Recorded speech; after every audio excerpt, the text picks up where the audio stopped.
तलबा व तालिबात अस्सलाम वालेकुम। मैं मोहम्मद शफ़ी मलिक, टीचर यूपीएस वहीपोरा से। उम्मीद है कि आप सब ठीक होंगे, अच्छे से होंगे। बच्चों, आज का जो मेरा वीडियो है क्लास 8 के लिए, सब्जेक्ट है मैथमेटिक्स, टॉपिक है कंपेयरिंग क्वांटिटीज़, एक्सरसाइज नंबर है 8.3 और 8.3 एक्सरसाइज का आज हम करने जा रहे हैं क्वेश्चन नंबर 6। क्वेश्चन नंबर 6 लिखा है, Asif took a loan of ₹80,000 from a bank if the rate of interest is 10% per annum. Find the difference in amounts he would be paying after 1.5 years if the interest is first compounded annually, second compounded half yearly. ठीक question है, आसिफ ने bank से loan लिया है कितना, 80,000 का। ठीक है ना। अगर इसके लिए इसको इंटरेस्ट कितना देना पड़ेगा साल के लिए, 10%। तो हमें क्या करना है, हमें डिफरेंस देखना है कि इसको 1.5 साल के बाद कितना इसमें इंटरेस्ट देना पड़ेगा। इस अमाउंट पे 80,000 पे इसको 1.5 साल के बाद कितना इंटरेस्ट देना पड़ेगा। एक कंपाउंड एनुअली, जब इसको साल भर के लिए इंटरेस्ट मतलब देखते हैं कि साल भर के लिए इसको इंटरेस्ट कितना चढ़ता है, एट द रेट ऑफ 10% कितना देना पड़ेगा। या कंपाउंडेड हाफ ईयरली, मतलब साल के 2 हिस्से हम करते हैं तो हाफ ऑफ ईयरली हम काउंट करते हैं, इसका इंटरेस्ट कितना देना पड़ेगा 1.5 साल के बाद। तो ये 2 ऑप्शन है, एक है कंपाउंडेड एनुअली, दूसरा है कंपाउंडेड हाफ ईयरली। ठीक है ना। तो सोल्यूशन में पहले हम लिखते हैं, सोल्यूशन में हम देखते हैं पहले इसमें क्या क्या लिखा है। ठीक है ना। यहाँ पे जो अमाउंट निकाला है इसने बैंक से एज लोन, इसको हम कहेंगे प्रिंसिपल अमाउंट। बार बार मैं कहता आया हूँ, इसको हम कहते हैं प्रिंसिपल अमाउंट। तो मैं लिखूँगा यहाँ पे प्रिंसिपल, इसको हम लिखते हैं पी से। वो किसके बराबर है बच्चों, शाबाश। कितना इसने निकाला है, ₹80,000 निकाला है ना बैंक से, लोन निकाला है इसने ₹80,000। ठीक। अब उसके बाद हम देखते हैं दूसरा इसमें क्या दिया हुआ है। यहाँ पे है रेट ऑफ इंटरेस्ट। ठीक है ना, रेट ऑफ इंटरेस्ट। तो यहाँ पे मैं लिखूँगा रेट ऑफ इंटरेस्ट। ये लिखना चाहिए, इससे इंसान को आसानी होती है, पता चलता है कि हमारे पास क्या क्या दिया हुआ है। ठीक है ना। 10% है, 10% है, मगर क्या है, पर एनम, ये साल के लिए 10%। ठीक है ना। इसी साल के लिए 10% है। अगर हमें ये कंपाउंड हाफ ईयर निकालना होगा ना, तो उसके लिए हम क्या करेंगे, हम इसके 2 हिस्से करेंगे। वो क्या बन जाएगा, 10/2। तो 2 1 2, 2 5 10, वो बनता है 5%। मतलब अगर इसका आधा हम काटेंगे तो कितना बनता है, 5%। ठीक है ना। ये 5% क्या बनता है, हाफ ईयरली।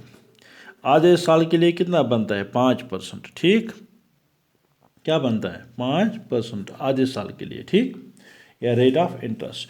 टाइम हमारे पास क्या है, टाइम दिया हुआ है, कितने सालों के बाद हमें ये वापस देना है, कितने सालों तक हमें इंटरेस्ट देना है इसको।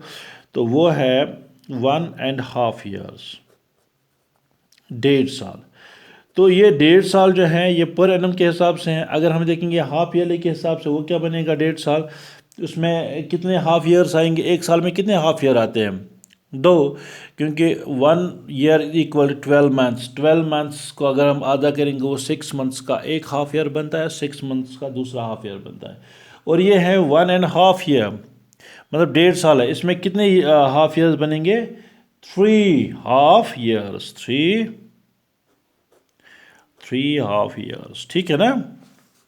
ये बन गया इसका, ये हमारा बन गया। ये हमारे पास क्या है, प्रिंसिपल अमाउंट है, रेट ऑफ इंटरेस्ट है, टाइम है। तो अब हम निकालेंगे जो केस फर्स्ट है, पहला केस जो है, केस नंबर फर्स्ट जो हमारे पास है वो क्या है, वो है जब इंटरेस्ट लगता है कंपाउंडेड एनुअली। ठीक है ना।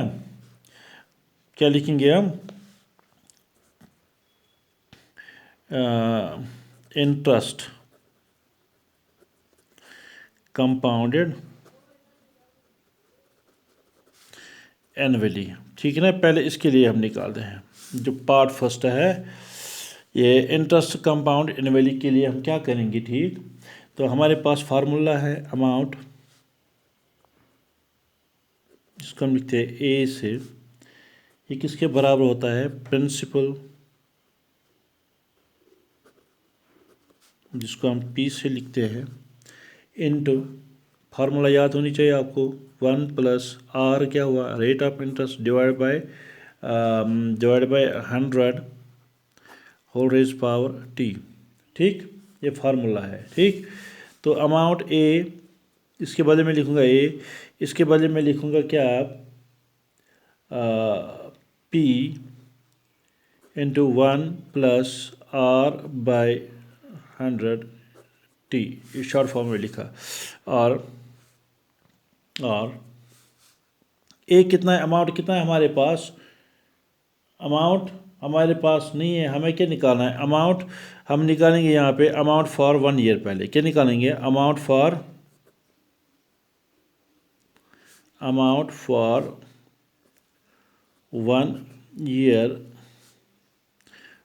ईयर, वो किसके बराबर होगा, अमाउंट फॉर 1 ईयर, क्योंकि 1.5 साल है ना, पहले हम 1 साल का निकालेंगे। वो किसके बराबर है, प्रिंसिपल हमारे पास कितना है, अमाउंट हमारे पास है 80,000। ठीक है ना, जो इसने निकाला है किससे, बैंक से।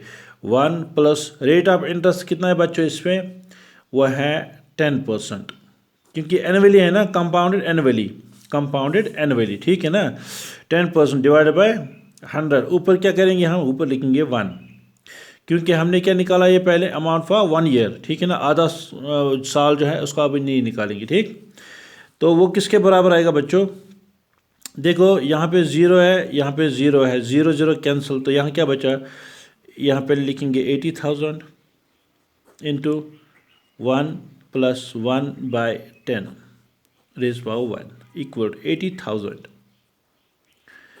10 1 10 plus 1 divide by 10 raise power 1। ये समझ आया, क्रॉस मल्टीप्लिकेशन करके 80,000 11 बाय 10।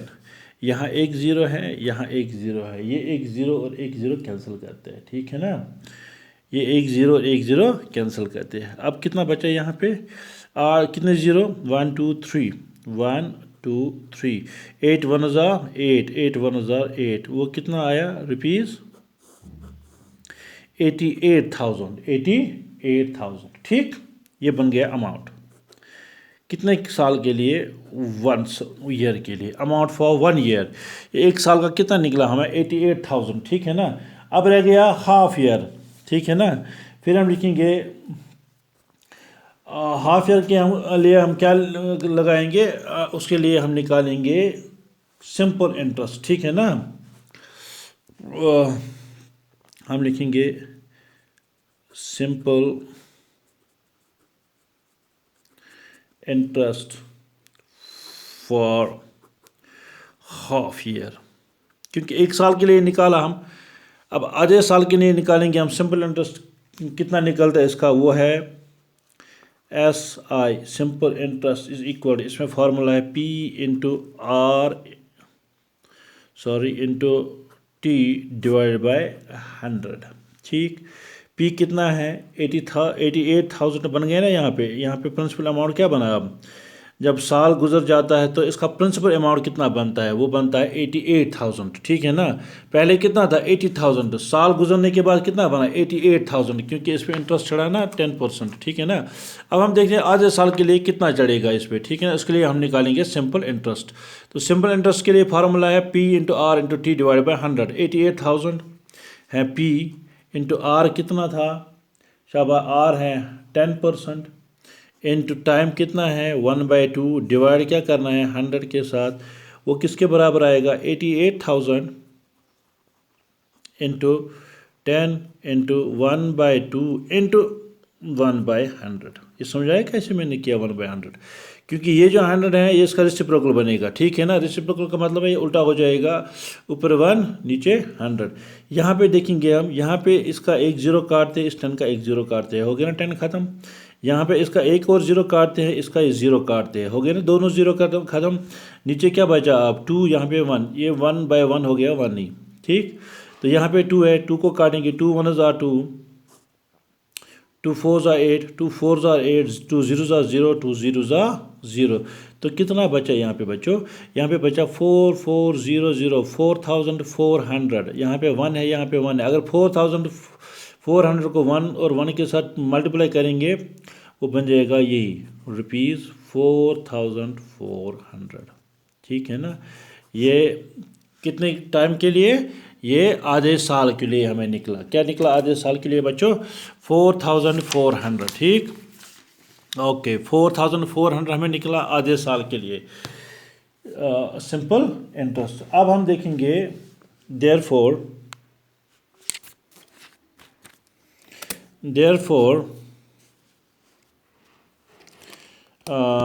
कंपाउंड इंटरेस्ट अब निकालेंगे। Compound interest, therefore compound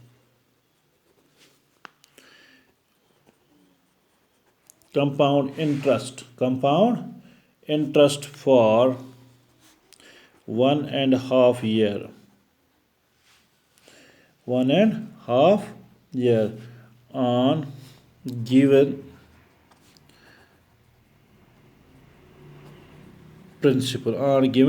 principal कितना निकलता है। ठीक है ना। वो हमारे पास कितना था, हमने कितना निकाला था पहले? वो निकाला था 80,000। तो एक साल के लिए कितना बना? देखो हम लिखेंगे यहाँ पे, एक साल के जब इंटरेस्ट चढ़ता है एक साल के लिए उसको, तो बनता है ये 88,000। ठीक है ना। तो माइनस करना है प्रिंसिपल अमाउंट जो हमने निकाला था, वो कितना था? 80,000। तो इसके साथ प्लस हमें करना है 4400। ये कौन सा है 4400? जो अभी हमें क्या निकला? Simple interest. ठीक है ना, ये ऐड करना है। तो मगर यहाँ पे हमें इसको जो हमें निकला है एक साल के बाद जो हमें अमाउंट देना है इसको, वो है 88,000।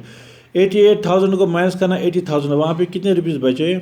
8,000। ठीक है ना। वहाँ पे कितने बचे? 8,000 प्लस ₹4400। वो किसके बराबर आते हैं बच्चों? शाबाश। ज़ीरो यहाँ पे, 2 ज़ीरो यहाँ पे, 2 ज़ीरो, 2 ज़ीरो यहाँ पे, 0 यहाँ पे 4 है तो 4 नीचे आएगा। यहाँ पे 8 है, यहाँ पे 4 है, 8 और 4 कितना हुआ? 12। वो आया ₹12,400। ₹12,400 कितने साल के लिए इसको चढ़ता है? 1.5 साल के लिए इंटरेस्ट इसको चढ़ता है। कितने अमाउंट पे? 80,000 पे चढ़ते हैं। 12,400 इसको देना है इसमें इंटरेस्ट। ठीक है ना, at the rate of 10%। Okay. तो अब जो केस नंबर सेकंड है, नहीं अभी हमें देखना है अमाउंट। ये तो इसको देना है, अब अमाउंट देखना है कि अमाउंट इसको टोटल कितना देना है, कितने साल के बाद? 1.5 साल के बाद। So amount is equal to, वो किसके बराबर होता है? Principal plus compound interest.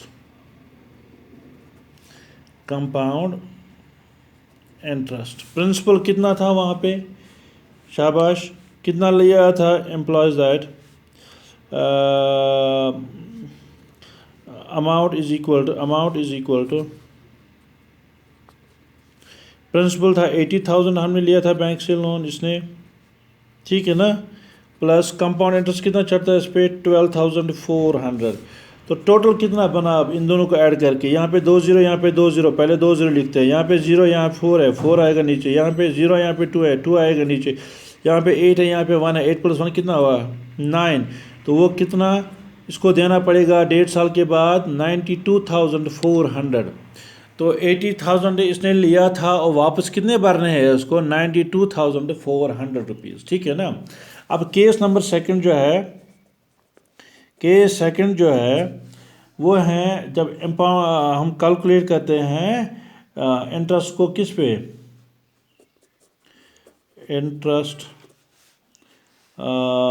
Interest compounded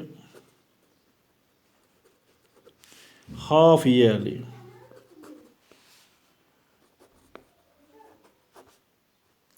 जब आप इंटरेस्ट को कंपाउंड करते हैं हाफ ईयरली, तो क्या करेंगे हम? तो हमारे पास हमें मालूम है कि फार्मूला क्या है? ए मतलब amount is equal to principal 1 + R/100, ऊपर क्या लिखते हैं हम? T means time.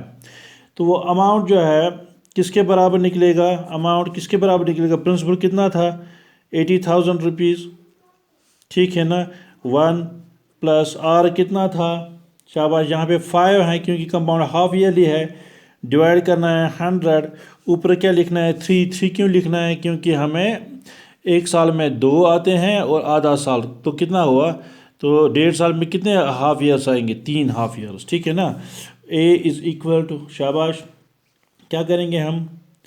यहाँ पे हम इसकी कसर काटेंगे। 5 1 ज़ा 5, 5 20 ज़ा 100, वो 80,000। 1 प्लस 1/20 ऊपर क्या चलेगा 3। A is equal to 80,000। 21 ज़ा 20 प्लस 1 डिवाइड बाई 20 ऊपर चलेगा 3। ए इज़ इक्वल 80,000 इंटू, देखो 20 को 1 के साथ ऐड करेंगे क्या बनेगा? 21/20 है ना। मगर ऊपर क्या है? Whole raise power 3। एक स्टेप मैं कम करता हूँ यहाँ पे आप देखो 20 को हम करेंगे ऐड 1, तो कितना बनेगा? 21। 21 divide by 20 whole raise power 3। इसको कितनी बार मल्टीप्लाई करना? 3 बार। 21/20 इंटू 21/20। यहाँ पे देखो इसका 0 काटता हूँ मैं, इसका एक 0 काटता हूँ मैं, ये कट सकता है, ऊपर और नीचे वाले कट सकते हैं, ठीक। यहाँ पे इसका 0 काटता हूँ, इसका एक और 0 काटता हूँ, यहाँ पे इसका 0 काटता हूँ, इसका एक और 0 काटता हूँ। ये मैं क्यों करता हूँ? आप लोगों की आसानी के लिए, आप लोगों को समझ आनी चाहिए अच्छे से, ठीक। तो अब यहाँ पे 2 बचा, यहाँ पे 2 बचा, यहाँ पे 2 बचा, यहाँ पे क्या बचा अभी? 80, ठीक है ना। यहाँ पे मैं इस 2 को काटता हूँ। 2 1 ज़ा 2, 2 4 ज़ा 8, 2 0 ज़ा 0। ओके, हो गया ना, ये भी ख़त्म। तो यहाँ पे क्या बचा? 40। यहाँ पे क्या बचा? नीचे 2 और 2, ये एक 2, ये दूसरा 2, ये एक और 2 काटता हूँ मैं। 2 1 ज़ा 2, 2 2 ज़ा 4, 2 0 ज़ा 0, होगा। ये 2 भी ख़त्म। अब ये 2 है। 2 1 ज़ा 2, 2 10 ज़ा 20। तो यहाँ पे क्या बचा हमें? 10 इंटू 21 इंटू 21 इंटू 21, ठीक। ए इज़ इक्वल टू, जब हम इनको मल्टीप्लाई करते हैं, किन को? 20 इंटू 21 इंटू 21 हो गया, इनको मल्टीप्लाई करके आता है 441। 441 को अगर हम मल्टीप्लाई करते हैं 21 के साथ, वो आता है 9261। तो वो हो गया 10 इंटू 9261। वो किसके बराबर आता है बच्चों? वो आता है 92,610, ठीक। ये अमाउंट आता है जब हम इसको कहते हैं कंपाउंडेड हाफ ईयरली, ठीक है ना। अब हम देखते हैं डिफरेंस क्या हमें देखना है? इन दोनों का हमें डिफरेंस करना है। किन दोनों का? जो कंपाउंड हाफ ईयरली हमने किया और जो कंपाउंड ईयरली किया है। तो कंपाउंड ईयरली क्या किया हमने, उसमें कितना आया? हाफ ईयरली में आया 92,610। जब हम कंपाउंड ईयरली हमने किया तो कितना आया? उसमें हमें आया 92,400। बड़ा कौन है? बड़ा है 92,610। तो हम लिखेंगे यहाँ पे 92,610 माइनस करेंगे हम 92,400। तो डिफरेंस कितना आता है? ₹210। तो इसका मतलब है जब हम कंपाउंड हाफ ईयरली करते हैं तो हमें ज़्यादा कितना देना पड़ेगा? ₹210। किससे? कंपाउंडेड ईयरली से। तो उम्मीद है कि आप लोगों को ये समझ आया होगा, क्योंकि क्वेश्चन लंबा था। तो इसको गौर से फिर से रिपीट करके देख लीजिएगा, आपको अच्छी तरह से समझ आएगा। Thank you.